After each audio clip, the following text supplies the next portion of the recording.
Mantan Wakaden B Paminal Propampori Arif Rahman Arifin kembali hadir dalam persidangan menjadi saksi bagi terdakwa Irfan Widianto dalam kasus perintangan penyidikan pembunuhan Yosua.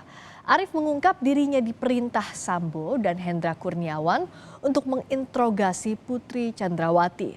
Arif menyatakan saat interogasi justru Sambo yang kala itu mendampingi Putri yang lebih banyak bicara.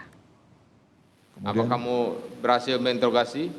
Saya waktu itu interogasi lebih banyak dengar omongannya Pak FS daripada Ibu karena Ibu lebih banyak menangis yang mulia. Oh, menangis. Siap. Jadi ketika interogasi FS juga ada mendampingi? Mendampingi yang mulia. Mendampingi. Interogasi terkait hal apa? Tidak bisa interogasi jadi yang mulia, hanya mendengarkan aja karena Ibu Ya, itu. kamu tuh menginterogasinya itu untuk menanyakan tentang hal apa? Tentu ada topik interogasinya. Siap. Disampaikan oleh waktu itu hanya disampaikan kamu interogasi ini ada pelecehan terhadap Ibu. Oh, ada pelecehan. Siap. Karena peristiwa itu ya saat kamu dengarlah ini. Siap yang mulia. Peristiwa penembakan itu karena ada pelecehan, begitu? Waktu itu ceritanya begitu yang mulia. Ya, dari siapa saudara dengar cerita itu?